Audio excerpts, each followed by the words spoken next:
Në rama përshëndetje shikues të Klan Kosovës, takohemi bashkë me emisionin e orës së fundit, i fundit në fakt për këtë javë. Gjatë kësaj kohë që do të jemi së bashku, do t'ju njoftojmë se çfarë do të kemi gjatë emisionit të sonte. Në Kosova direkt raportohet nga Prishtina, ku do t'i kemi dy linje të drejtë për drejta me kolegët tanë. Njëra ka të bëjë me fillimin e vitit të ri akademik, ndërsa tjetra me rifillimin e Birfestit.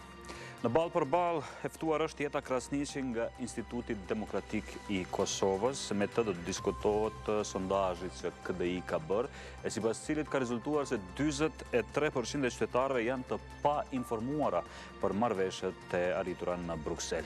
E nga sporti, mendojmë se do të kemi derbin më të madh lokal të Kosovës në futboll, atë mes Dritës e Gjilanit, ku këta të fundit fare në fund të ndeshjes arritën që të fitojnë me rezultatin 1-0. Po, ashtu do të kemi edhe materialet shumëta gjatë këtij emisioni, ne do të veçojmë disa. Tema e orës u kushtohet bizneseve që paguajnë shumë të mëdha të parave në kuadër të detyrimeve që kanë ndaj shtetit. E bizneset nga komuna e Ferizajt po dalin se përbëjnë 20% parave që arka e shtetit i merr nga taksat. Qeveria ka njoftuar se nuk ka para për t'i dhënë pensionet e veteranëve të luftës për shkak të listave të fryera. Të dënuarit në burgun e Dubravës nuk seleksionohen në muajin e parë të vuajtjes së dënimit, në të njëjtën qeli dënimin mund ta vuajnë në të njëjtën dhomë si ata me dënim të gjatë, si edhe ata që janë të dënuar për ndonjë vepër të lehtë. Kjo po sjell probleme. Një 25 vjeçar nga Korça është arrestuar pasi ka kërcënuar me letra dhe telefonata një shtetas italian, duke përfituar nga fakti se bashkëtuesi i tij ushtronte aktivitet privat në qytetin juglindor. Super pako në Komodita Home. Blej set të pjatave Feston 18 pjesëshe dhe set të tenxhereve 8 pjesëshe nga qeramika për vetëm 89 euro. Komodita Home.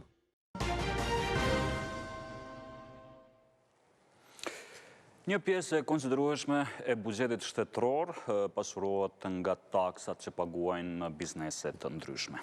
Në fakt, në komunën e Ferizajt janë të shumta ata që i paguajnë me rregull detyrimet që kanë ndaj shtetit, madje po del se 20% e të hyrave nga taksat që i merr arka e shtetit vinë pikërisht nga qyteti i Ferizajt. Por, në fakt, këta nuk kanë shtim në buxhetin komunal si pasojë e kësaj rregullësie që kanë. Çfarë thonë bizneset, çfarë thonë në komunën e Ferizajt, e çfarë thonë në Ministrinë e Financave, do ndjekim materialin e përgatitur nga kolegja Arjeta Dragaj. Ka 10 vite që është në treg. Fabrika e gypave të plastikës Ferplast ka të punësuar mbi 100 persona, ndërkaq veprimtarinë e tyre kanë të shtrirë në pjesën më të madhe të Kosovës. Por sa më shumë që kanë fitim, edhe detyrimet ndaj shtetit rritën. E taksat si komunale ashtu edhe ndaj institucioneve tjera, këtu thonë që deri më tash i kanë paguar me rregull dhe me shuma goxha të mëdha. Na kemi një qarkullim për afert prej 4 milion euro. Tash në rast se kalkulojmë atë me 18%, dihet sa dikon 500-600.000 euro të vëshën. Kemi tatimin fitemi cili është pagujmi dikon mbi 60.000 euro në vit. Kemi pagesën e trusteve për punëtor, tatimin paga dhe gjitha obligimet. Kemi edhe tatimin në pronë të cilin e pagujmë pranë kuvendit komunal, të gjitha i kemi të pagume. Sipas Krasniqit, për ta e bizneset tjera që i qëndrojnë besnik tatimit të taksave shtetërore, do duhet të ketë lehtësime e kthim të 1%-je të taksave. Megjithatë, sipas tij, institucionet do duhet të përkujdesen edhe për mbajtjen e tryezave me bizneset të qëndrueshme, pasi ka pak strategji për ta, duke qenë se edhe përfaqësojnë Kosovën në tregjet e jashtme. Problemi më i madh që ekziston është mungesa e një debati. Mungon një debat i mirëfill, ku diskutohen problemet cilat janë prodhimit, për arsye se çdo prodhues ndoshta ka çef edhe me pas gjitha lehtësinat, mirë por dihet se deri ku shteti mundet me ndihmue, po me pasqenë një debat i mirëfill kur trajtohen temat të mirëfillta, atëherë mendoj se edhe problemet ishin të i kaluar më lehtë. Biznes tjetër afër kësaj kompanie është edhe Doni Fryc. Kjo pikë e grumbullimit të pemëve dhe perimeve nisi si një treg i vogël e familjar, ndërkaq brez pas brezi erdhi tek një biznes që numëron 10 punëtor, e që po ashtu është tatim pagues i rregullt i shtetit. Vështirësia kryesore që paraqitet tek bizneset, cilat janë biznese serioze, problematika lidhur me takset është vetëm sa i përket asaj se sa ballafaqohet edhe me biznese tjera, të cilat nuk janë tatim pagues të rregullt të shtetit, faktikisht taksat të ndryshme të cilat janë ndaj shtetit. Kompania jonë do thotë i kryen gjitha obligimet dhe gjitha taksat dhe gjitha tjera që lidhen me sa i përket do thotë veprimtarisë, obligimeve që i ka. Fitim me miliona kanë edhe tek fabrika e betonit Toni Kompani. Qarkullimi vjetor prej rreth 4 milion bën që kjo kompani, si dhe Ferplasti, të futen në listën e tatim paguesve që kryen detyrime ndaj shtetit në shuma të mëdha. Megjithatë, kjo korrektësi sipas menaxhmentit të kompanisë do duhet që të jetë reciproke dhe institucionet në qendër të kthejnë kokën më shumë kur bëhet fjalë për investime në Ferizaj. Sa kam një ori, një shifër kogje e mirë, e taksa paguesit Ferizajt ishtë në vlerën e Kosovës. Edhe pse në Ferizaj shumë pak janë bëjnë investime kështu. Kur ta bëjnë një vlerë, një pesta e qarkullimit Kosovës është prej Ferizajt, çfarë investimet vogla janë bëjnë Ferizaj, është diçka për një çudit. Dallimi në atë sa merr e sa jep Ferizaj është i madh. I pari kësaj komune, Muharrem Sfaqa, bën krahasimin në shifra të buxhetit që kanë e të tatimeve që paguajnë bizneset e kësaj ane, të shumta në numër. Kjo masë e qarkullimit financiar dhe biznesor të tyre ka ndikuar që buxheti i Republikës Kosovës nga afarestet e Ferizajt të përmbush orgën e shtetit me 1/5 e saj. Do thotë 20% e tërësisë së buxhetit të Republikës Kosovës vjen nga tatimet, doganat, taksat e tjera nga bizneset e Ferizajt dhe shndruar në shifra diku në 340 milion euro. Kjo krahasuar me buxhetin e komunës është realisht një buxhet një vit i Ferizajt është 25 milion euro, dikun sa ka Ferizaj buxhet për 13 vite. Atë që është aftësia e tyre në përmbushjet buxhetit të Republikës Kosovës për një vit. Sfaqa madje thotë se shifra që paguajnë bizneset edhe mund të rritet, pasi çdo vit regjistrohen biznese të reja. Por deri më tani nuk ja kanë parë hajrin këtyre të fundit kur bëhet fjalë për shtimin e buxhetit komunal nga qendra. Tek shtetet e zhvilluara, të gjitha ato qytete që kanë afarizëm më të fuqishëm, në të njëjtën kohë ju kthehen ato në të mirë të realizimit të zgjerimit kapaciteteve dhe të hapjes së vendeve të reja të punës për bizneset suksesshme. Për fatkesh gjermë tani kjo praktik nuk ekziston në Kosovë, por unë shpresoj që në të ardhmen bizneset e Ferizajt do të jenë përfituese nga reformat që do të bëhen në përgjithësi në sistemin fiskal. Por në qendër u janë mirënjohës komunave që u rinë gati rregullave tatimore. Në Ministrinë e Financave po thonë që po punojnë në strategji që kush jep edhe të marrë diçka më shumë. Kur kush nuk e pengon komunën e Ferizajt, që ata të realizojnë më shumë të hyra. Ato të hyra në momentin që realizojnë ato janë në llogari tyne edhe ata mund të shfrytëzojnë pa asnjë problem. Është ne jemi të punu në një kornizë, shumë shpejt do dalim, që ka të bëjmë me pushtetin lokal. Mbi bazën asoj kornizën, një strategji, ne do të punojmë këtë vit, eventualisht mund të bartet në vitin tjetër, plosim ndryshimi i ligjit për financat pushtet lokal. Dhe mbi bazën e saj në vitin e ardhshëm do të shënojë Komisioni për Grante do të punojë me këto kritere të reja, që do të jenë prapë në harmoni me ligjin. Pavarësisht planeve që bën Ministria për ndarjen e buxhetit për vitet e ardhshme për komunat, Ferizaj vazhdon të qëndrojë vendi më i zhvilluar ekonomikisht pas kryeqytetit.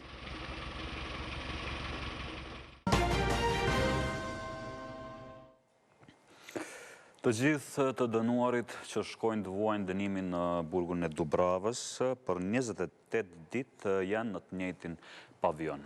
Nuk ka kurfar seleksionimi ndërmjet atyre që kanë kryer krime të rënda, apo atyre që u karat shkojnë në burg për ndonjë shkelje të lehtë. Në fakt, kjo përshkakton goxha probleme. Qelit e këtij pavioni janë vendi i parë ku të burgosurit nisin vuajtjen e dënimit në burgun e Dubravës.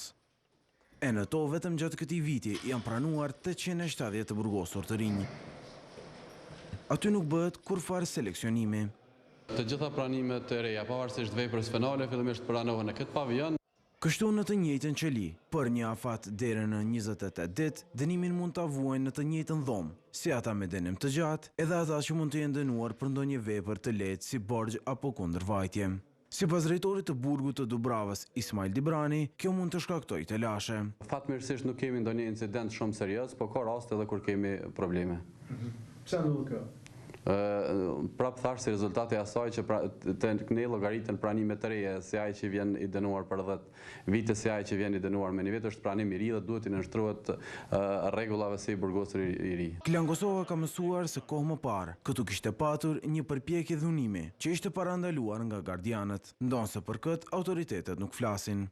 Ndërkaq drejtori i burgut mendon se do të duhej që në raste të dënimeve të shkurtra për vepra të lehta të dënoheshin me shërbime ndaj komunitetit. Ai ka pasur një kërkesë tek autoritetet për të zgjidhur këtë problem. Shërbimi korrektues i Kosovës është duke hartuar një rregullore, e cila thjesht do të na mundsonte neve që të burgosurit me dënime të shkurtra thjesht të orientohen direkt në qendrën korrektuese në Smrekonic, ata që nuk janë recidivistë, ata që nuk janë përsëritës të veprave të ndryshme apo që nuk kanë edhe ndonjë vepër tjetër të hapur. Edhe në Këshillin për mbrojtjen e të drejtave të njerëzit e shohin si zgjidhje këtë propozim të Dibranit.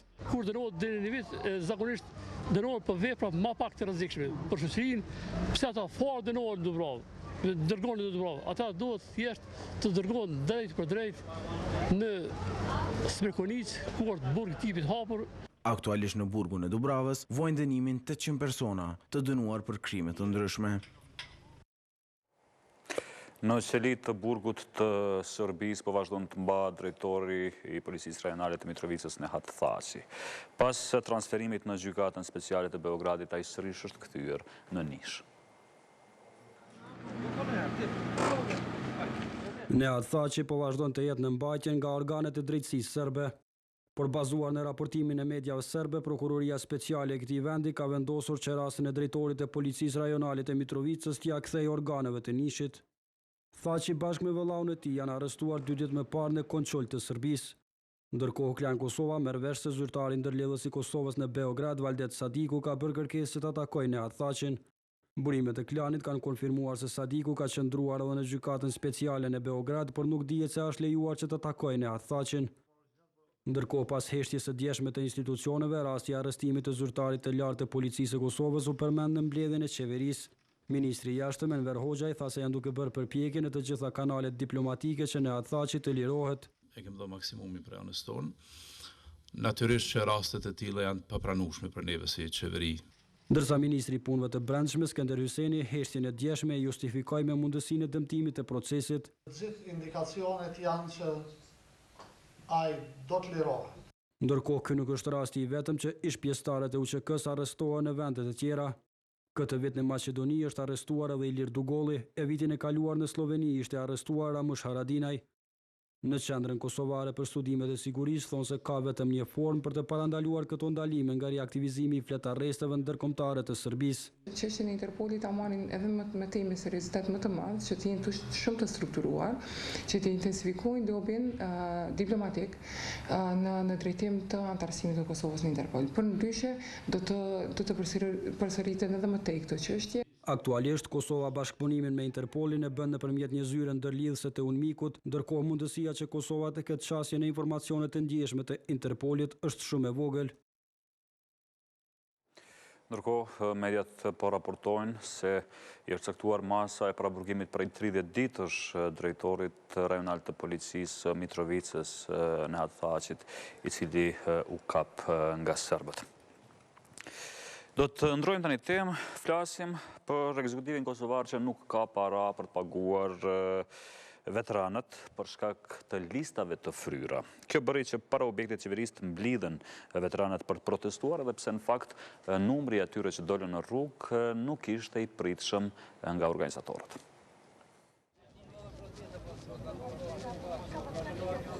Me flamur me stem të UÇK-s në duar dolën për të protestuar para qeverisë.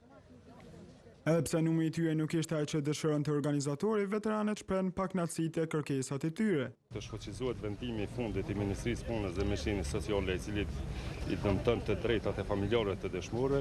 Kërkesa e dytë është që mos të luhet me pensionet e veteranëve të luftës. Veshtyre kërkuan edhe që ish pjesëtarëve të TMK-s e FSK-s të kryen obligimet që u garanton ligji, të formohet komisioni mjekësor për vërtetimin e shkallës së invaliditetit e të bëhet një auditim i pavarur në listat e veteranëve të UÇK-s.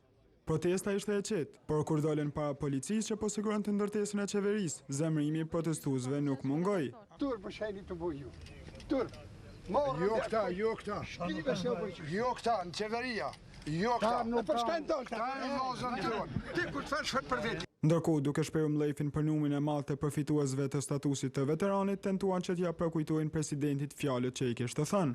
3 ditë, 3 orë në kohë që i ka qenë ujë ushtrijës, ka me morë statusin. Edhe pa 3 orë hiç e ka morë statusin. Edhe shkon e merr rrogën tinzën në të bën komandën aty me atë kartelin.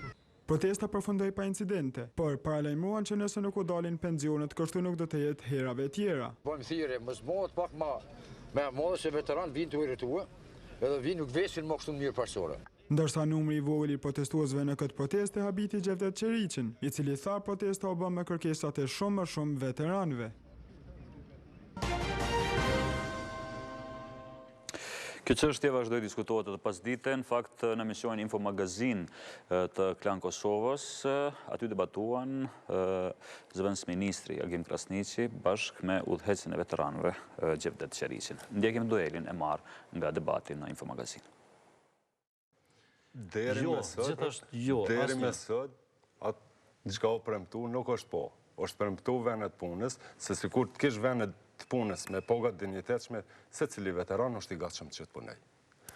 Po në fakt ka ndodhur kundërta, po mbyllen vendet e punës. Është mbyll Feronikli, po mbyllen çdo ditë bankuën punëtorët. Po ndodhe kundërta, nuk e di ku unë nuk pesha zhvillim, sikur të kish vendet punës, ne besoj secili veteran. Ta ketë një pogë të dinjitetshme, është i gatshëm të punoj. Unë jam politik, po jam një farë teknokrate shumë i madhë. Kjo mundësi, asë një veteran në luftës. Unë flasë vetëm mbi bazën e numrave. Nuk flasë heqë sikur këta politikanë tjerë që jepin premtime. Unë po flasë mbi bazën e numrave, ekonomik.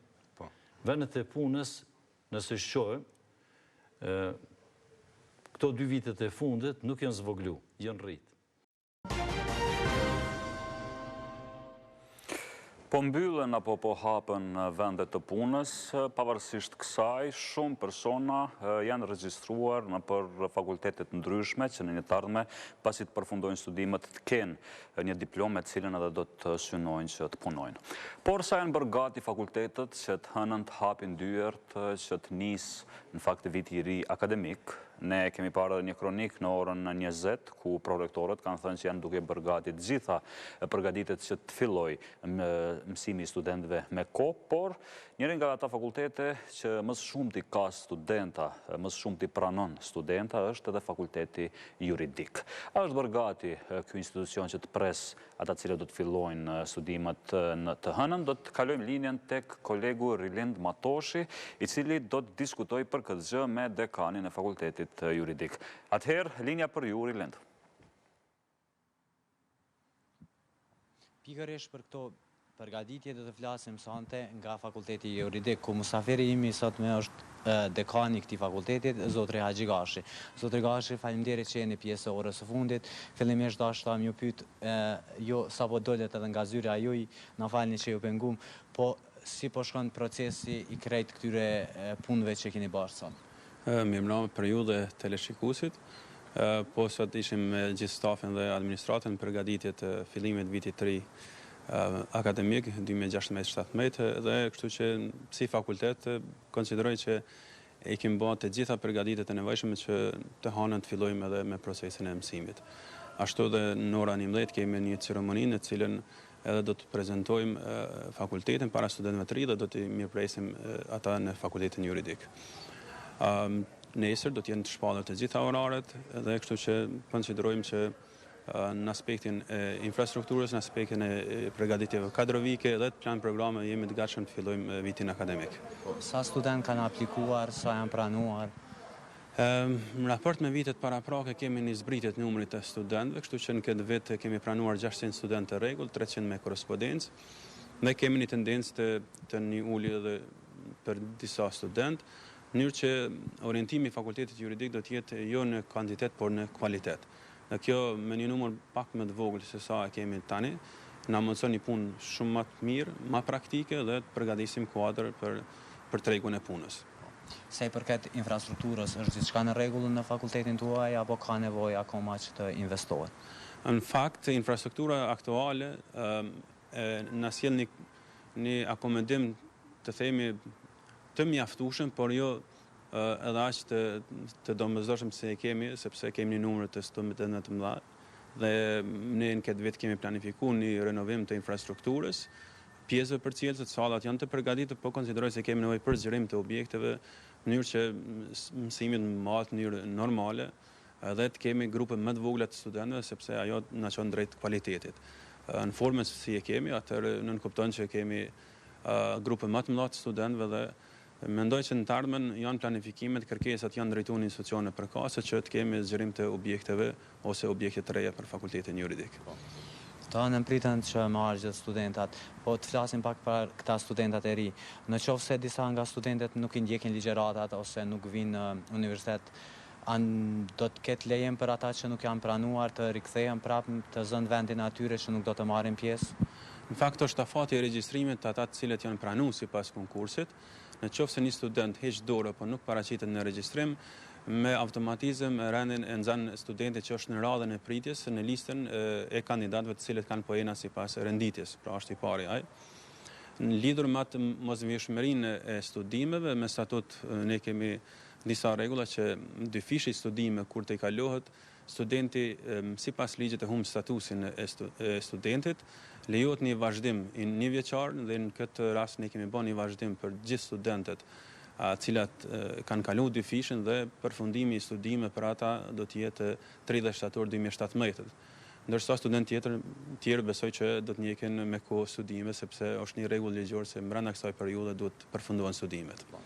Sa i përket aplikimeve online, ka shku gjithçka në rregull, ka pas ankesa nga studentët apo diçka të tillë?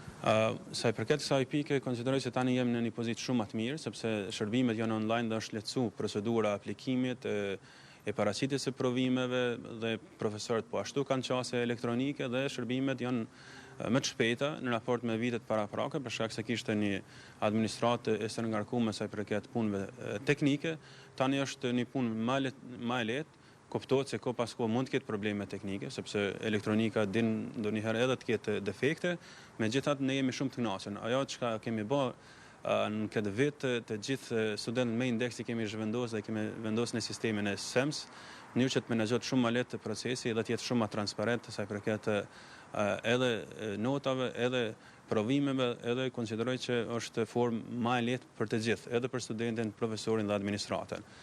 Me përjashtim të disa studentëve që janë të gjenerata të vjetra, të cilët pas një viti përfundojnë edhe studimet.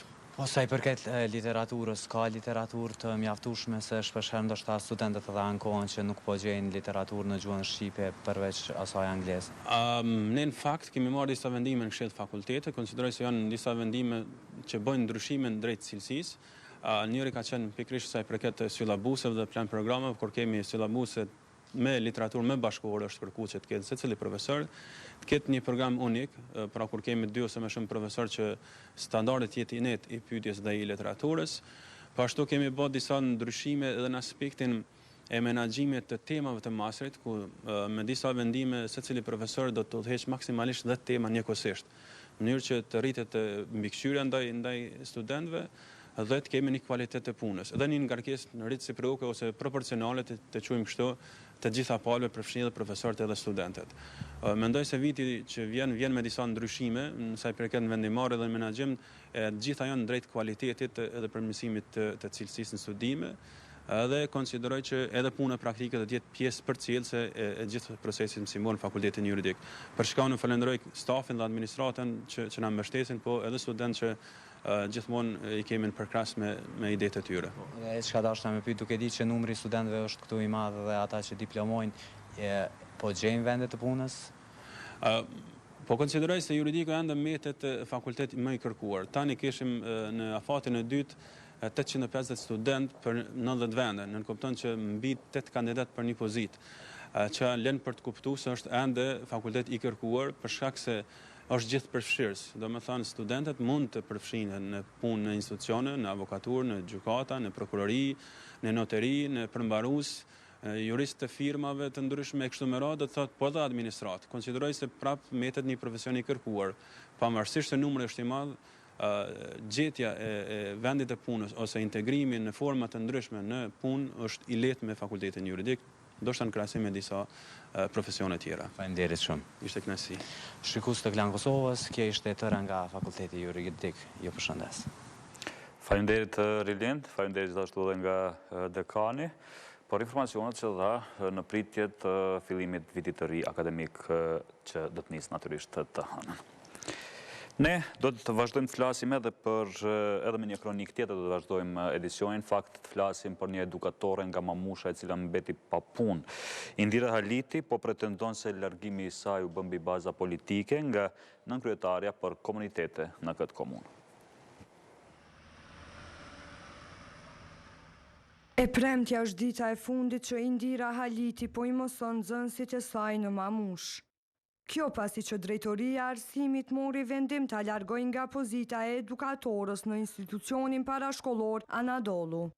Krejt kjo sipas saj i është bërë padrejtësisht. Në bazë të disa prindërve që kishin bërë një ankesë kundër meje, që mendoj që nuk është as e vërtet, as edhe e padrejtë ndaj meje.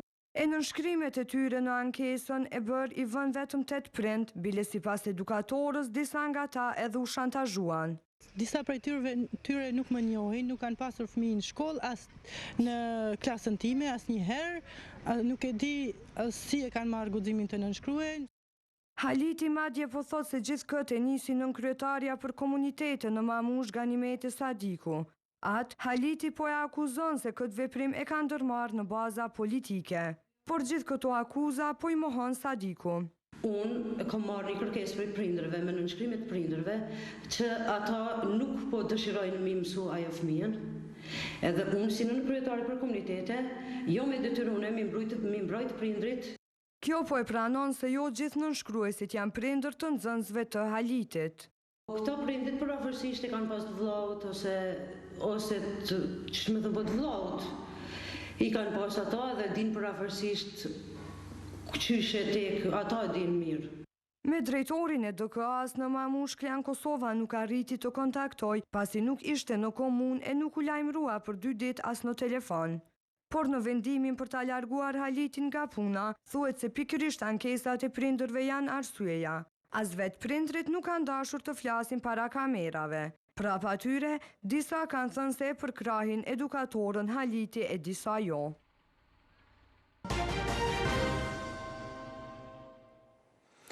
Zyrtarët qeveritar kanë njoftuar se nuk ka ujdi për telefonin në Bruksel. Ministri jashtëm Enver Hoxha i ka cilësuar takimet që kishte së bashku me kryeministrin Isa Mustafa në New York si shumë transishme. Partia e Drejtësisë tani ka 2 kryetar, ndërsa vetëm një zyrë. Për këto dhe informacionet e tjera, ndjekim blokun e lajmeve shkurt. Edhe pas 5 ditësh negociata në Bruksel nuk është arritur ujdia për telekomin. Këtë ka konfirmuar në një lidhje direkte në emisionin Infomagazin Ministrja për Dialog Edita Tahiri. Arsye për mos arritjen e marrëveshjes sipas saj është se pala serbe ka dalë jashtë kornizave të rëna dakord më herët. Sipas Tahirit, ata kanë kërkuar shtrirje të antenave të telekomit në të gjithë Kosovën. Ajo thekson se delegacioni kosovar në Bruksel tërkohën ka mbrojtur interesat e shtetit. Në anën tjetër, drejtori i zyrës për Kosovën në qeverinë e Serbisë, Marko Đurić, ka thënë se delegacioni serb nuk ka pranuar që pasuria e Serbisë të paraqitet si pronë e postës dhe telekomit të Kosovës. Ai ka shtuar se nuk kanë rënë dakord për krijimin e enklavave të telekomunikacionit për serbët. Sipas tij, me Beogradin mund të bisedohet, por jo me gjuhën e shantazhit. Krye diplomati kosovar Enver Hoxha i ka cilësuar shumë të rëndësishme 76 takimet që bashkë me shefin e qeverisë Isa Mustafa i bën në New York. Kjo pasi që sipas tij Kosova ka siguruar mbështetje ndërkombëtare, por edhe njohje që do të vinë shpejt. Lajmin për 3 njohjet Hoxha e tha në ditën kur ambasadorja e Izraelit në Serbi Alona Fisher Kam tha se shteti i saj me mjaft peshë në botë se ka në plan njohjen e Kosovës. Zgjedhja e Sulejman Çerkezit, kryetari i Partisë së Drejtësisë në kuvendin e thirrur nga një numër i delegatëve, nuk e ka bindur Ferit Aganin që të heqë dorë nga pozita e të parit të këtij subjekti. Ai ende po shfrytëzon selinë e partisë, derisa Çerkezi po thotë se nuk ka nevojë fort për zyrë, pasi punën e bën në terren. Ani pse Çerkezi mori 2 vota më pak nga 112 delegatë sa ishin prezent për të udhëhequr me Partinë e Drejtësisë, Ferit Agani thotë të ketë thirrur një mbledhje tjetër të kryesisë ku ka shkarkuar Sulejman Çerkezin. Largimin e 95 punëtorëve nga puna në Kec në vetëvendosje po e shohin si pasojë të privatizimit të keq të ndërmarrjes nga ana e qeverisë.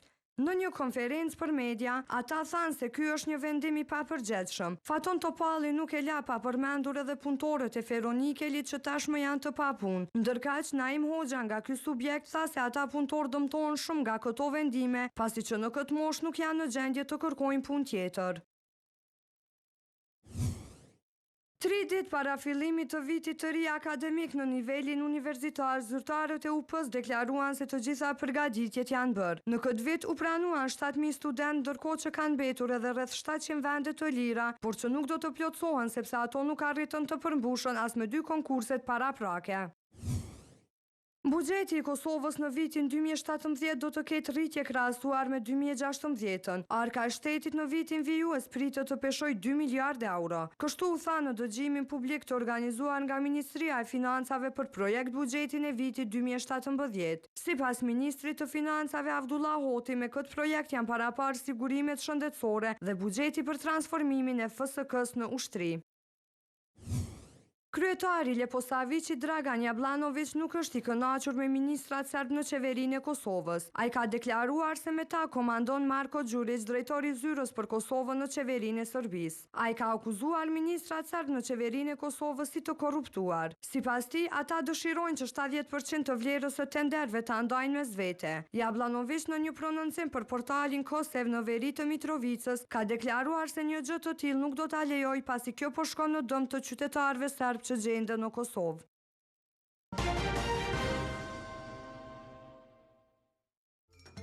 Moti mundsohet nga ujë rrugove. Duke qetësi vetëm në studio, pasi se edhe sonte se kemi Nailen, tashmë jemi bashkë me Antigonën, do të shohim grafikat e parashikimit motit se si e thonë për ditën e shtunë. Mi mbrëma ty kushtrem, mi mbrëma gjithë shikuesve të orës së fundit.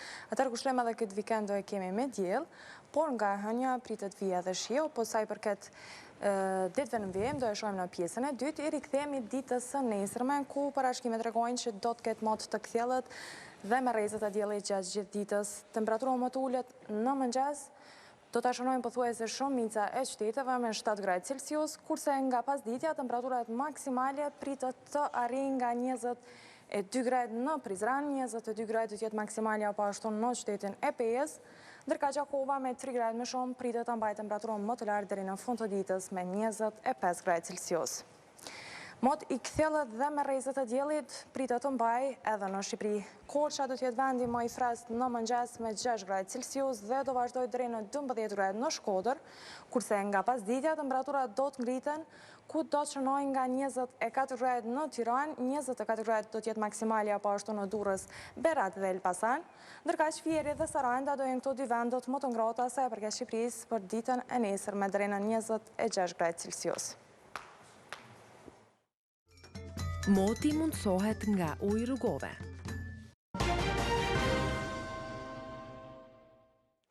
Një sër marrëveshjes janë arritur në Bruksel ndërmjet Kosovës dhe Serbisë, si dhe disa të tjera po pritet që ndoshta të arrihen në vim, por sa janë qytetarët e informuar, sipas një hulumtimi që ka bërë Instituti Demokratik i Kosovës, po del se 43% e tyre nuk e kanë idenë për marrëveshjet e Brukselit. Dhe për të kuptuar më shumë rreth këtij sondazhi që ka bërë KDI-ja, një përfaqësuese e këtij instituti është e ftuara e Shkodran nga Irakut. Faleminderit shumë zoja Krasniqi. Faleminderit për ftesën. Ju sot e keni pas të prezantimi për transparencën e dialogut Kosovë-Serbi nga këndvështrimi i qytetarëve. Nga këto dhënat pa del se një shumicë e madhe e tyre nuk kanë qenë të informuar. Pse s'kanë qenë të informuar? Në fakt sot e kemi bë publikimin e hulumtimit që e ka vënë në pasqyrë një sondazhin për këndvështrimin e qytetarëve rreth dialogut Kosovë-Serbi. Ajo çfarë është parë është që faktikisht ku 43% e qytetarëve nuk janë në dieni as pak për marrëveshjet apo për procesin e dialogut. Njëjtën kohë është vënë re që diku 75% e qytetarëve nuk janë të kënaqur me informimin, diku 75% e tyre të njëjtën kohë nuk janë të kënaqur me punën që kuvendi e bën në mbikëqyrjen e qeverisë. Dhe ajo që ka qenë interesante që ne kemi parë është që diku 57% e qytetarëve nuk janë të interesuar të fare të merren me procesin e dialogut, pa të angazhohen në mënyrë aktive. Dhe në të njëjtën kohë kur është bërë pyetja se nga kush presin më shumë përgjegjësi, ata kanë specifikuar që presin më shumë përgjegjësi nga qeveria dhe më pas nga kuvendi. Patjetër që shifra e prej 57%-ve që qytetarët nuk janë të interesuar të marrin pjesë, apo 43% që qytetarët nuk kanë në dieni për procesin e dialogut, besohet që ka të bëjë edhe me mungesën e transparencës që ky proces ka pasur që nga fillimi, me konfuzionin e qytetarëve, në njëjtën kohë edhe me interpretimet e ndryshme të cilat janë bërë jo vetëm nga subjektet politike në vend, po edhe nga palët cilat kanë dialoguar nga Kosova-Serbia, ku jo rallëherë në këtë diskutim është futur edhe Bashkimi Evropian. Ajo formula që është gjetë për me i dhënë shtytje arritjes marrëveshjeve, ambiguiteti konstruktiv, mund thuhet që edhe ka kriju një situatë ku njerëzit edhe mund ta shohin me skepticizëm, me frikë, edhe mund të dëshirojnë edhe me i qëndru larg këtij procesi. Kur po thoni 43% janë të painformuar, është fjala për gjitha marrëveshjet apo për ndonjë marrëveshje specifike? Në fakt 43% është për gjitha marrëveshjet. As për asociacion, as për demarkacion, as për marrëveshje tjera. Absolutisht nuk kam përmendur. Nuk kam përmendur asnjë ndër marrëveshjet. Marrëveshjet cilat kanë qenë më shumë të përmendura është marrëveshja për asociacionin, është marrëveshja Brukselit, marrëveshja e parë e normalizimit edhe marrëveshja e urës Sibrit. Ndërsa këto marrëveshjet e tjera për lëvizjen e lirë, targat janë shumë më pak, diku në 10%, 9% të përmendura. Po ka 33% domethënë asnjë marrëveshje. Asnjë marrëveshje, domethënë pyetja ka qenë. Si është e mundur për atë numër kaq të madh popullsisë mos me pas njohuri për marrëveshje? Po besoj që siç e thash është edhe një mungesë e transparencë dhe një komunikimi që është bërë edhe nga ana e qeverisë dhe nga ana e kuvendit. Dhe ne shohim diskutime që bën mes partive politike, apo mes dikasterëve të ndryshme të ministrive, apo edhe nga Serbia, nga Kosova, po ajo që ndoshta shohim pak është një pjesëmarrje aktive qytetarëve në këto diskutime. Shohim pak diskutime në tryeza rrumbullakta nëpër komuna të ndryshme që t'i shpjegohet qytetarëve qartë se çka po arrihet dhe cilat janë efektet pozitive. Dhe kjo mund të jetë edhe një arsye pse kemi një numër kaq të lartë të marrëveshjeve. Domethënë edhe 75% janë ata të cilët nuk kanë përfshirë fare apo? 75% janë të pakënaqur në nivelin e përfshirjes që ata kanë. Dhe nëse pyetja ka qenë sa jeni të kënaqur me nivelin e përfshirjes tuaj në procesin e dialogut. Dhe 75% e qytetarëve kanë thënë që janë të pakënaqur me sa ata janë të përfshirë në procesin e dialogut. Ndërkohë që 57% kanë thënë se s'janë të interesuar fare të përfshihen. Kanë thënë që nuk janë të interesuar të përfshihen. Dhe siç e thash, a ju intereson atyre dialogu apo a keni mundur me ditë pse? Jo, domosdoshmërisht, pasi nuk ka pas një pyetje të pasuese për t'i pyetur se pse, por siç e thash, disa prej arsyeve të cilat ne mund të aludojmë që çojnë në këtë 57% është kjo frika që qytetarët mund kenë, apo konfuzioni që është krijuar, mosqartësia, mungesa transparencës, që e bën këtë proces jo shumë të ditur, po në njëjtën kohë duke e pa dhe polarizimin e të skajshëm tani në skenën politike të vendit, e bën pak qytetarin ndoshta të largohet edhe të ketë ta shoh me skepticizëm pjesëmarrjen e tij. Domethënë është një proces i cili shihet si ambiguitet, nuk dihet se çfarë po arrin edhe pastaj mundesh me qenë edhe me ato që nuk po marrin pjesë. Kjo mund të jetë edhe një arsye. A shpoj edhe i qytetarëve që nuk janë aktiv për të kërkuar më shumë informacione? Për të kërkuar llogari mbadi? Unë besoj që qytetarët pa tjetër që duhet kërkojnë llogari, po besoj që institucionet cilat janë thirrura për të dhënë më shumë përgjegjësi, për të dhënë llogari qytetarëve, duhet të jenë më aktive. Në këtë rast do të jetë më aktiv kuvendi, sepse kuvendi e ka për mandat të tij të bëjë mbikëqyrjen e qeverisë. Në njëjtën kohë janë rezoluta të cilat kanë kaluar në kuvendin e Kosovës, të cilat jo vetëm që obligojnë qeverinë për të udhëhequr këtë proces, po në njëjtën kohë obligojnë qeverinë edhe për të ardhur në kuvend dhe për të raportuar në mënyrë të rregullt. E ne nuk e kemi pa një raportim të rregullt. Prandaj unë besoj që deputetët e kuvendit duhet të luajnë një rol më të shtuar në mbikëqyrjen e qeverisë ndaj procesit dialogut nëpërmjet pyetjeve parlamentare, raportimeve nëpër komisione, me anë të interpelancave, po edhe sikur të jetë edhe drejt për drejt me takimin me qytetarët nëpër zona të ndryshme, pasi fundja fundit ata janë edhe të zgjedhurit e popullit. Në njëjtën kohë qeveria duhet të jetë pak më aktive në sqarimin, pasi kemi një kakofoni të interpretimeve si nga jashtë dhe nga brenda dhe qeveria duhet... Vetëm me komunikata, janë të paktat, ose shumë njerëz mbas edhe nuk mund ta kuptojnë edhe gjuhën që përdoret në komunikata. Absolutisht, edhe në shumë raste ato komunikimet janë që bëhen, ma nuk është shumë e qartë se për kujt apo i drejtohen ato komunikime, apo i drejtohen Serbisë, apo i drejtohen një klasi të caktuar në Kosovë, apo edhe një qytetari të thjeshtë. Si kishte qenë zgjidhja më e mirë për ta informuar popullin për bisedimet? Nëpërmjet konferenca, nëpërmjet tryezave, diskutime publike, shkura nëpër çdo komunë, adresimi nëpërmjet mediave më gjatë apo si? Gjitha këto që i the ti, edhe të njëjtën kohë edhe monitorimi drejt për drejt i zbatimit marrëveshjeve, edhe komunikimi drejt për drejt me qytetarë që ndikohen nga këto marrëveshje. Për shembull mund të shkohet me pasë si po bëhet implementimi i marrëveshjes së kufirit, apo të shpjegohet edhe çifet si po bëhet implementimi i marrëveshjes për diplomat, apo lëvizja lirë. Domethënë të diskutohet qartë edhe direkt me pjesëtarët, me shoqërinë, me qytetarët, po ky diskutim jo domosdoshmëri të vijë gjithmonë nga shoqëria civile, po të ketë një diskutim më aktiv edhe nga kuvendi dhe nga qeveria. Ne kemi 5 vjet që procesi dialogut ka filluar, edhe shifrat të tilla janë shqetësuese, pasi ne kemi përpara që po thuhet që po futemi në një fazë tretë të dialogimit, që do ketë një marrëveshje kornizë, e cila mund të jetë ligjërisht e obligueshme, që mund ndrojë edhe formati i dialogut, pra ka për të pasur edhe marrëveshje tjera, dhe në mënyrë që këto marrëveshje të mos shkaktojnë edhe më tej këtë polarizimin e skenës politike, po edhe një shqetësim të qytetarët duhet ketë më shumë transparencë dhe komunikim. Po kthehem prapë edhe tek kjo pa informimi i rreth 43% qytetarëve. Për shembull tek prapë po them demarkacioni dhe asociacioni.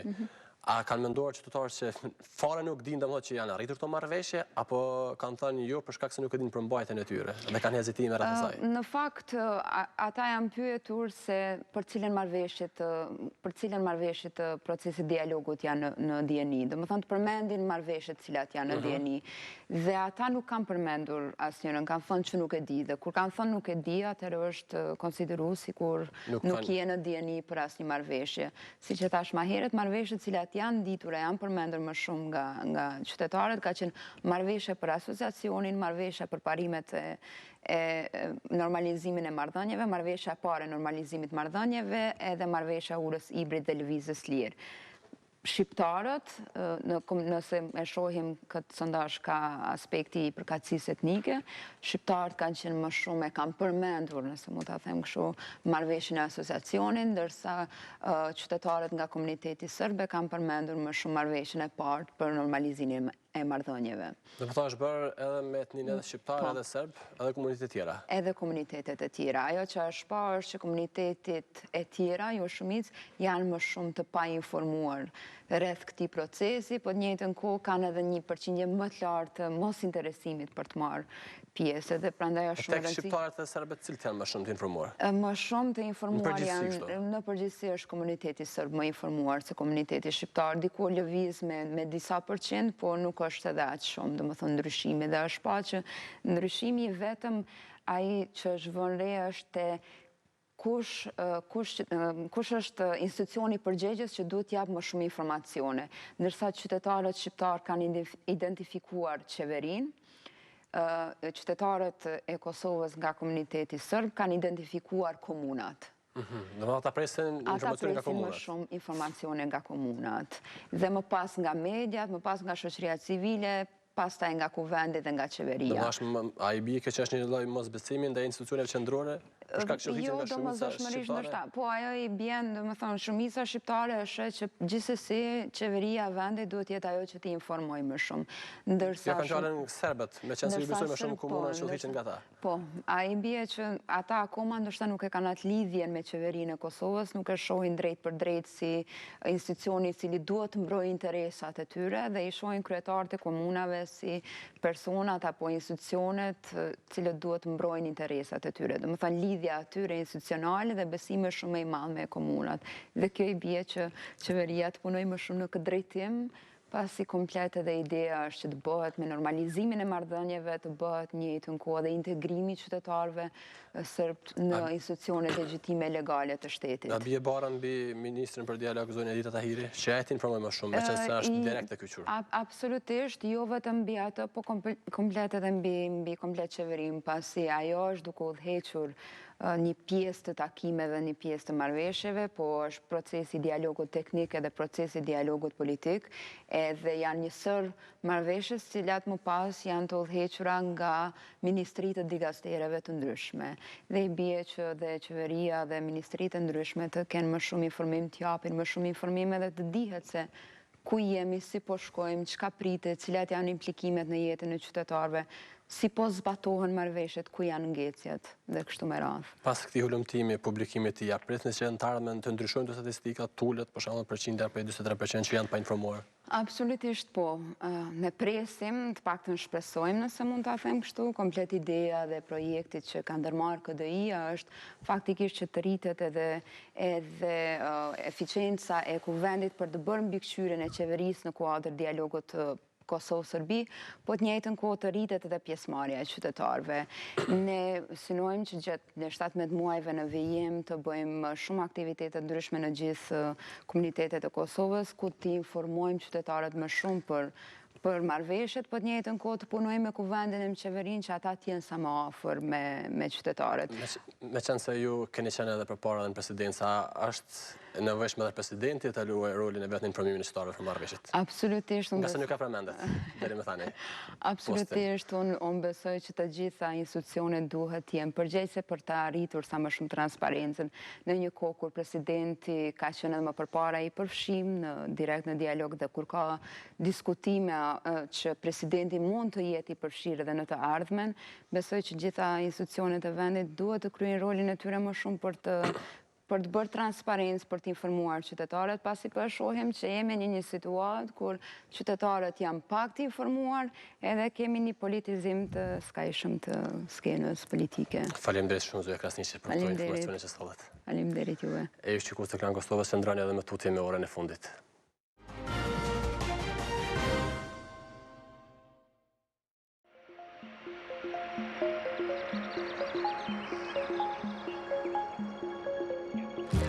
Mos improvizo, merr atë që do.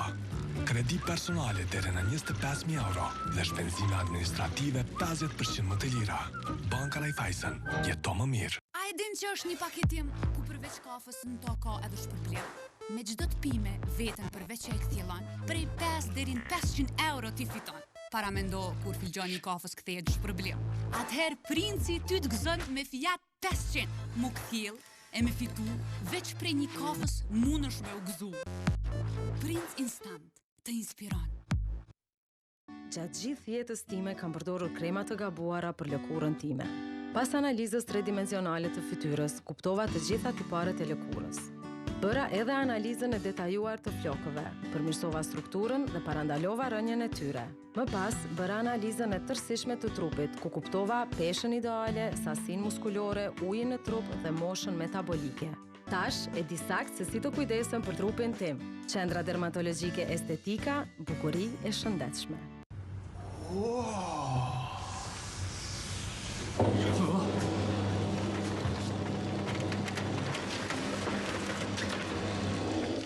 Rico, zgjidhje inteligjente.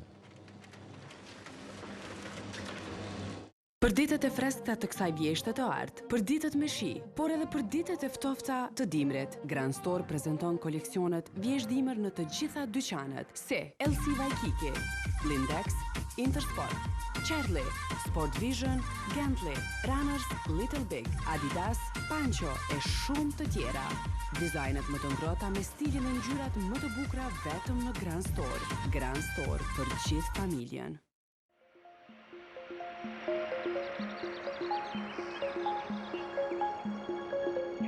Super Pako në Komodita Home. Blej set të pjatave Feston 18 pjesëshe dhe set të tenxhereve 8 pjesëshe nga qeramika për vetëm 89 euro. Komodita Home.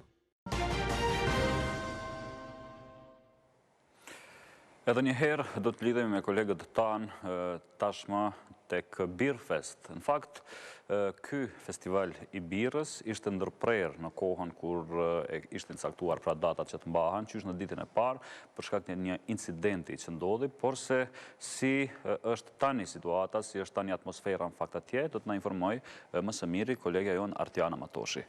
Përshëndetje Artiana, linja për ju.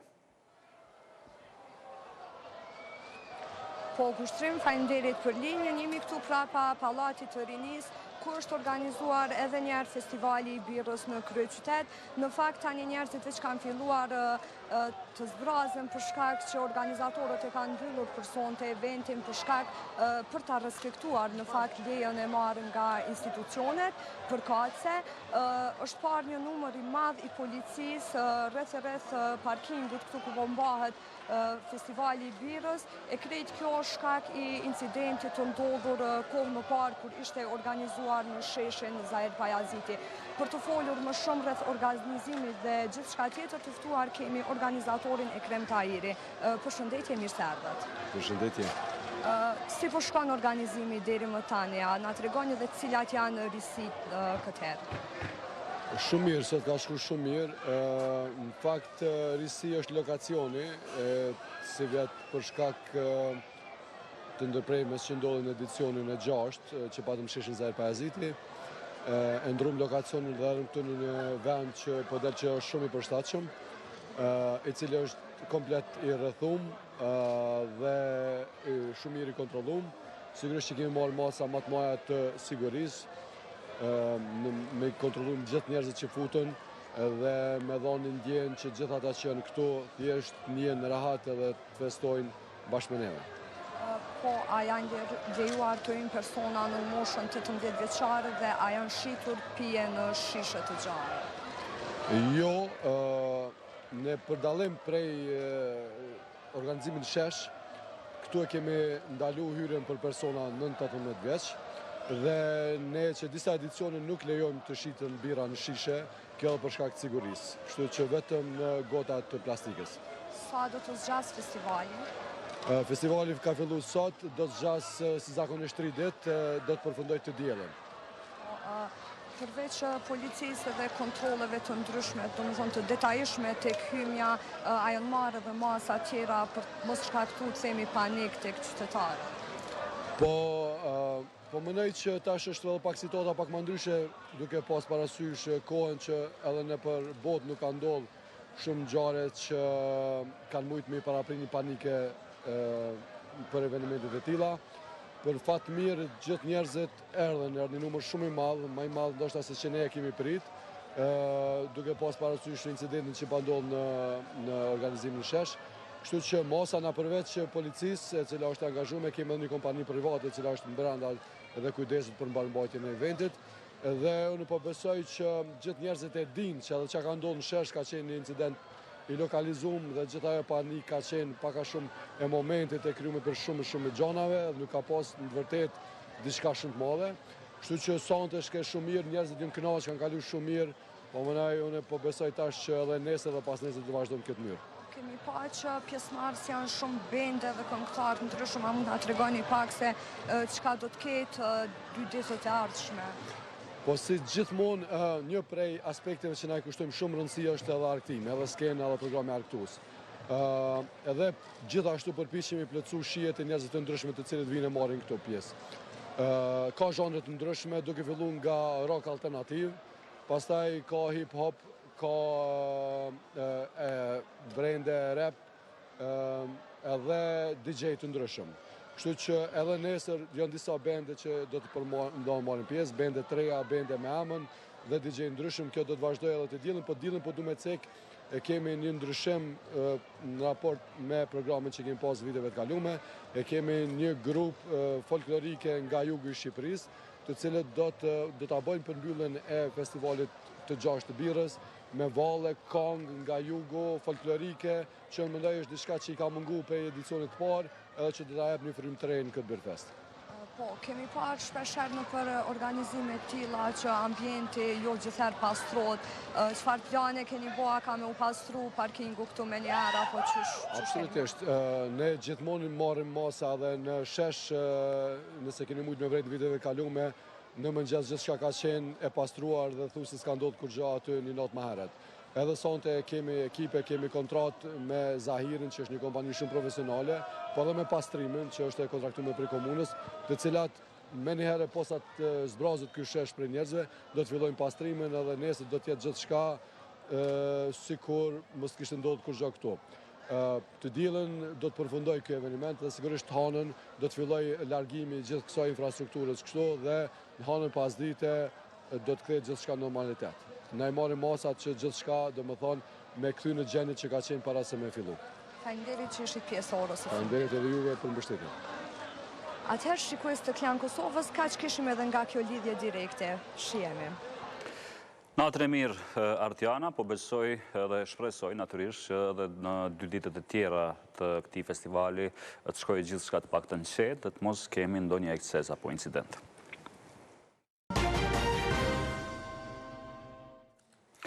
Jemi tani me informacionet nga Shqipëria. Kanë filluar punimet në realizimin e sistemit të gazsjellësit rajonal TAP. Kryeministri Rama tha se ky është një lajm i madh për mbar Shqipërinë. Shtrimi i tubacioneve në Fier shënoi edhe nisjen e fazës intensive të punimeve për gazsjellësin TAP në Shqipëri.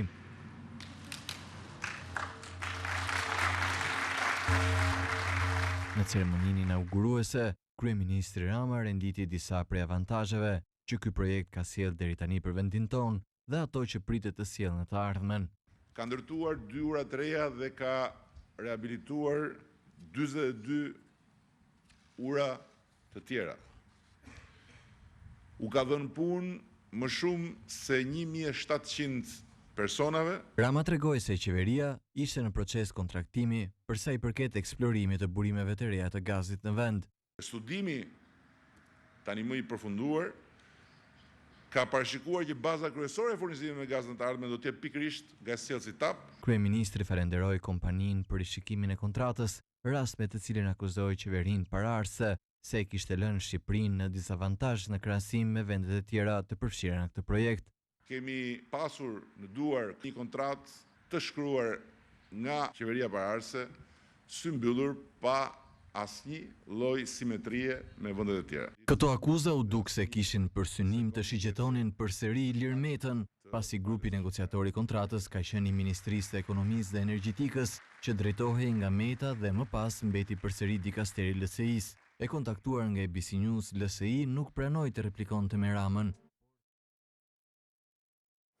Kronika e radhës flet për arrestimin e një 25 vjeçari nga Korça, i cili ka kërcënuar një biznesmen italian. Një 25 vjeçar u vu në pranga pasi kërcënoi me jetë një biznesmen italian të cilit i kërkonte në formë gjobvënie kriminale 10.000 euro. Kërcënimi ishte bërë përmes një letre. Nëse nuk do t'i paguante shumën e kërkuar, do të vritej. Vetë biznesmeni italian Mario Patrozzi tregon se më parë të riun Velson Qyrani i kishte patur punonjës. Personalisht e njoha atë djalë dhe më vjen keq që ka arritur deri këtu. Ka punuar për mua në një periudhë 1 vjeçare në një biznes të mëparshëm që i kam patur në një call center dhe duket tip i qetë. Përsa e njoh unë është një person i mirë por me shumë probleme. Kohë më parë ka ardhur tek unë dhe më ka kërkuar 20.000 lekë borxh. Ja kam dhënë, ndërsa të dielën e kaluar më kishte shkruar një letër të cilën ma kishte hedhur poshtë derës. E kam parë letrën dhe jam çuditur nga sjellja e tij. Por veç të tjerash mund të them se ajo që e ka shtyr ishte varësia ndaj drogës. Italiani thotë se i vjen keq për atë djalë, por ngjarja nuk ka ndikuar që ai të ketë frikë të vazhdojë biznesin në Shqipëri. Ndërkohë, sipas policisë, Velson Qarani, 25 vjeç nga qyteti i Korçës, ka planuar kërcënimin, por ka thënë se thjesht donte ta trëmte biznesmenin.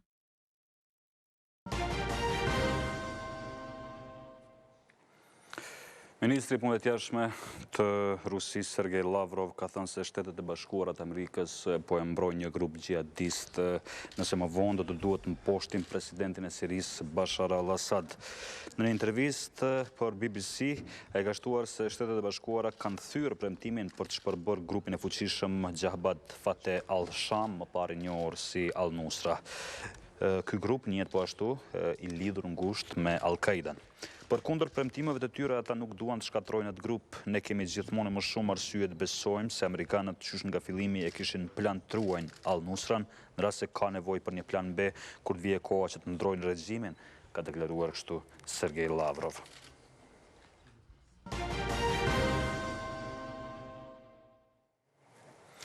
Ju dalëm të mira e fundit ish presidentit izraelit Shimon Peres.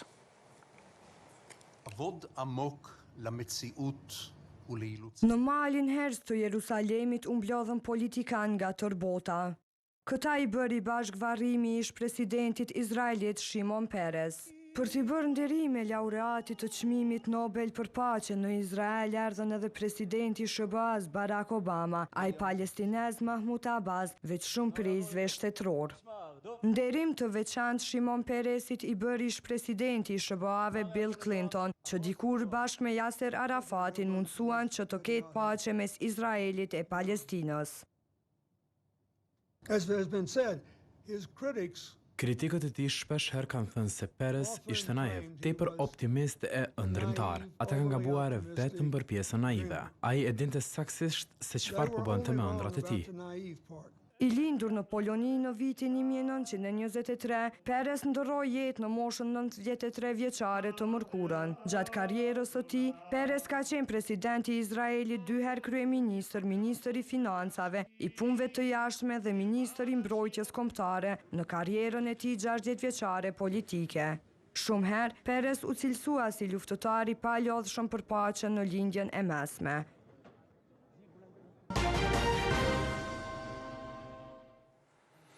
Pothuajse në për secilin vend në botë, secili shtet ka një derbi që ndez futbollin. Edhe Kosova ka derbin Gjilanas Drita dhe Gjilani. Sa herë që këto dy skuadra takohen, atmosfera është e jashtëzakonshme. Edhe besoj që më shumë informacione për këtë do të na jap Pioni, me cilin do lidhemi tani drejt për drejt.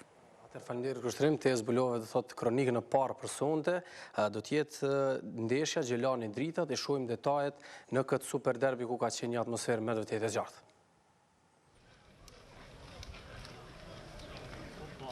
Po jam sy në stadiumit të qytetit, prandaj tifozët skifterat me padurim po presin të futën në tribuna. E derisa kuqe bardhët i mbushën shkallët, rivalet e tyre intelektualet tashmë e kishin zënë vendin e tyre të zakonshëm.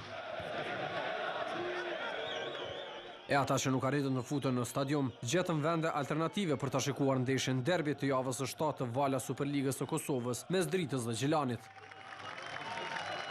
Kur futbollistët e dy skuadrave zbritën në fushën e blertë, atmosfera u elektrizua. Intelektualët dhe skifterat zbuluan koreografitë e tyre. Atmosfera krijuar në tribuna ndikoi që futbollistët e dy skuadrave të luajnë pa koncept. U desh të kalojnë 23 minuta lojë që ekipet të krijojnë një rast. Ekzon Shabani i Gjilanit me këtë gjuajtje testoi kapitenin e Dritës Artan Latifin. E për disa minuta ndeshja Drita Gjilani u ndërpre, pasi në fushë u hodhën mjete piroteknike. Pjesa e parë u mbyll me këtë gjysmërast të Dritës, që ishte i vetmi gjatë kësaj periudhe. E me të filluar pjesa e dytë, takimi u ndërprej sërish. Shkaku i njëjtë, hedhja e mjeteve piroteknike. E në fushë Drita startoi më mirë pjesën e dytë, por në këtë rast Maqedonasi Blazhevski nuk arriti të dërgoj topin në rrjetën e Gjilanit. Në anën tjetër, gzim rusi dështoi edhe një herë para portierit Artan Latifi. Derbi më i madh në Kosovë u ndërprej për herë të tretë. Kësaj radhe, policia e Kosovës dhe tifo grupi intelektualet shkaktuan tensione. Emocionet nuk mundi përmbaj as trajneri i Gjilanit Arnur Mërina, që pas protestave të shumta u përjashtua me karton të kuq. Pushtrimin e tij e shprehi me këtë veprim.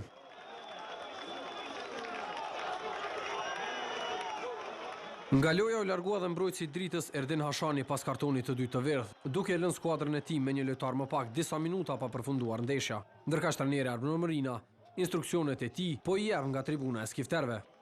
E ato u realizuan në minutën e 97, kur Ylber Kastrati shënon për Gjilanin.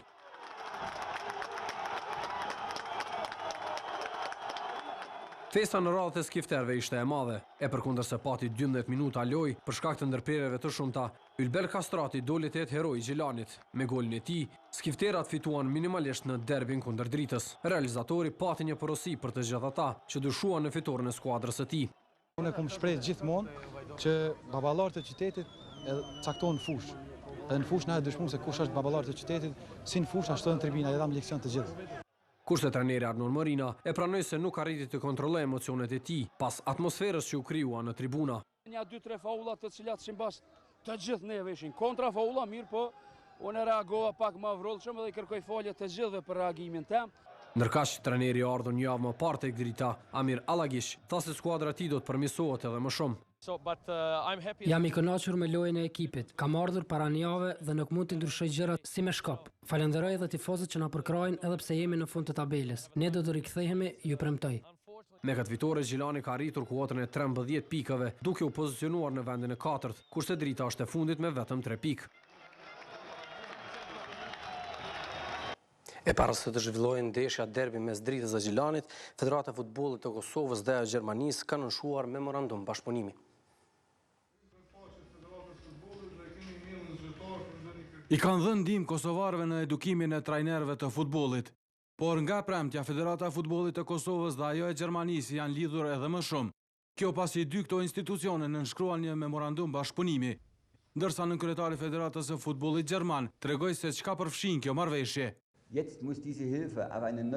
Tani kjo ndihmë do të marrë formë tjetër. Memorandumi nënshkruar ka një karakter krejt tjetër sepse fuqizon të gjitha punët që janë kryer deri më tani. Tash ne do të vazhdojmë me licencimin e trajnerëve, por do të fillojmë edhe me trajnimin e administratës, trajnimin e referëve dhe punën me gjeneratat e reja. Por Milkoreq shtoi se gjermanët kanë qenë aleat të kosovarëve edhe në procese tjera të rëndësishme.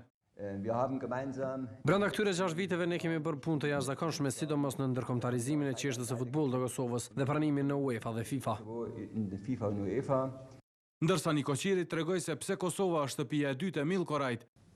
Zoti Milkoraj praktikisht është edhe një gjysë e Kosovës, sepse vjen shumë shpejt, mirë po këtij delegacioni tjetër t'ju them që ta ndiej veten si në shtëpinë e tyre.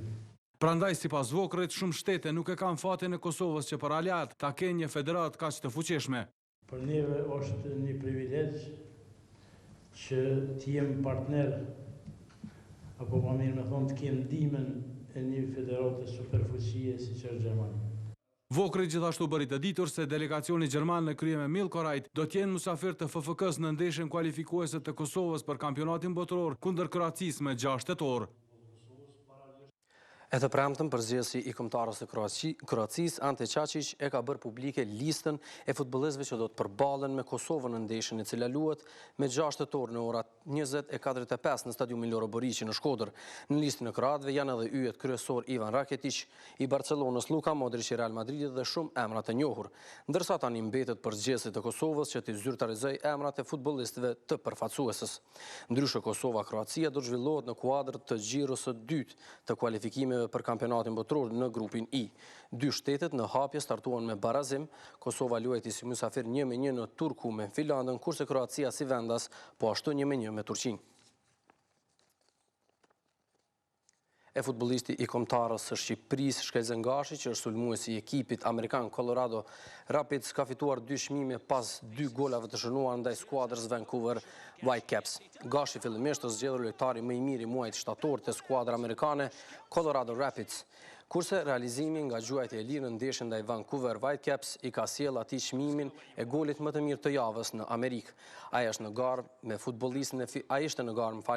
futbollistin e Philadelphia Union Alejandro Bedoya. Ky është informacioni i fundit nga sporti për sonte. Jone, ky goli i Gashit po ngjan si me Ibrahimovicin përpos që këmba ndryshon. Po, sigurisht, edhe më bukur ndoshta. Edhe më të bukur. Natën e mirë, takohemi përsëri në edicionet tona të ardhshme.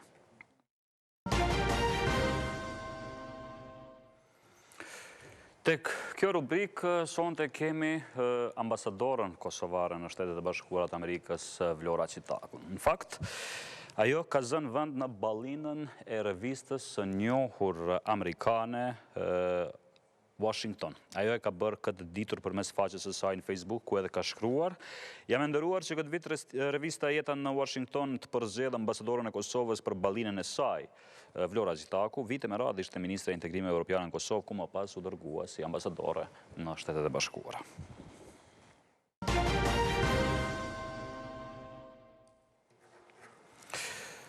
Thonë një fjalë popullore që robi plakët kur do vetë. Këtë arsyeton edhe videon, cilën do e shohim në vazhdim, ku pavarësisht të moshës, një çift që janë goxha në moshë, vërtet kërcejnë bukur. Ja, kjo është e moshuara e cila vullnetarisht hyn që të vallëzoj dhe befason gjithë ata të cilët ishin pranishëm aty.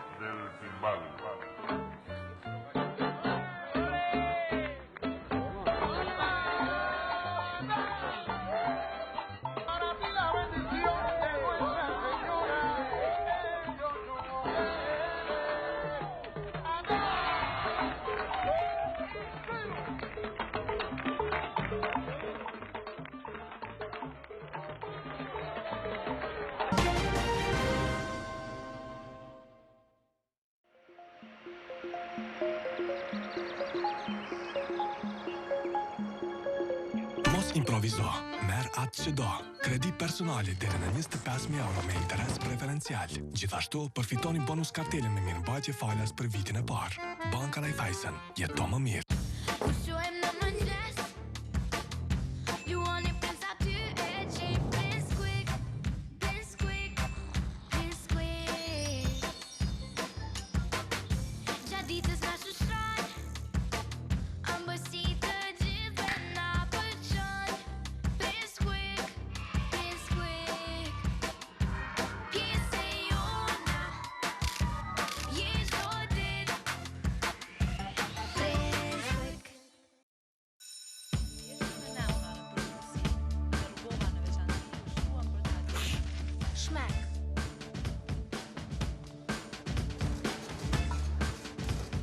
Bashit me shmek.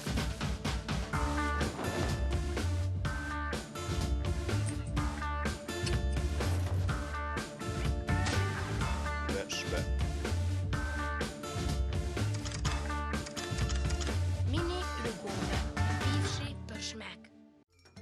Moti mundsohet nga ujë rrugove. Antigona është përsëri me ne në studio që të shohim edhe një herë se çfarë moti do të kemi gjatë së shtunës. Po kushtrema tërë sot mbi vendin tonë pritet të mbajë mot i kthjellë dhe me rrezet e diellit gjatë gjithë ditës. Temperatura më të ulët në mëngjes pritet ta shënojnë shumica e qyteteve me 7 gradë Celsius, kurse nga pasditja temperaturat maksimale pritet të arrijnë nga 22 gradë në Prizren, 22 gradë do të jetë maksimalja apo ashtu në qytetin e Pejës, kurse Gjakova me 3 gradë më shumë pritet ta mbajë temperaturën më të lartë deri në fund të ditës me 25 gradë Celsius. Mot i kthjellë dhe me rrezet e diellit pritet të mbajë edhe në Shqipëri.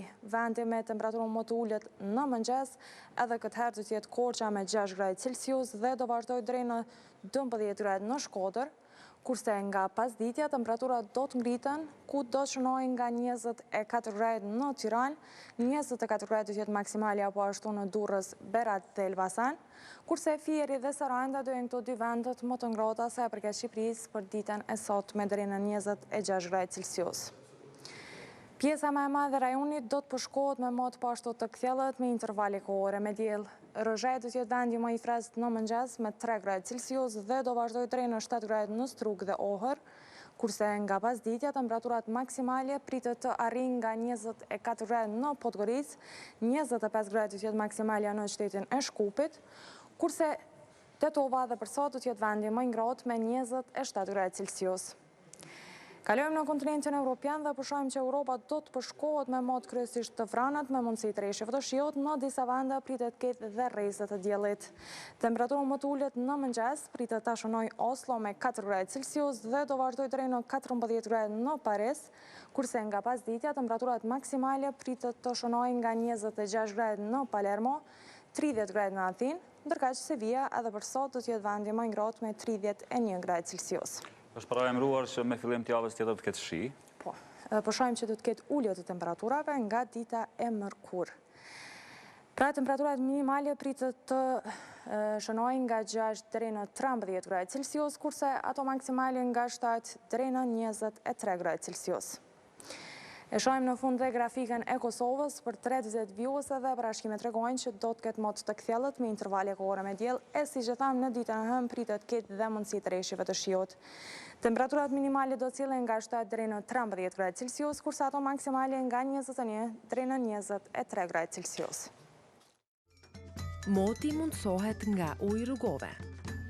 Super pako në Komodita Home. Blej set të pjatave Feston 18 pjesëshe dhe set të tenxhereve 8 pjesëshe nga qeramika për vetëm 89 euro. Komodita Home.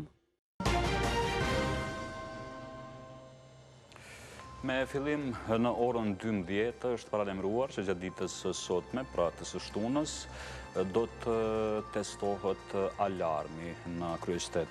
Pra, gjithë ata të cilët ndoshta mund të kenë ndonjë shqetësim eventual, të informohen që është thjesht një testim i sistemit të alarmit në kryeqytet. Ndërsa në mbrëmje, siç e pamë edhe në linjën direkte që kishim me kolegën tonë Artianën, do të vazhdojë dita e dytë e festivalit të birrës, Birfest. Ndërka që ata që janë të interesuar të shohin gjitha emisionet të orës së fundit, atër mund t'i gjeni në faqen tonë në Facebook Ora e Fundit, si dhe për çdo gjë mund të na shkruani në email adresën tonë oraefundit@klankosova.tv. Vikend të mbar, natën e mirë. Natën e mirë.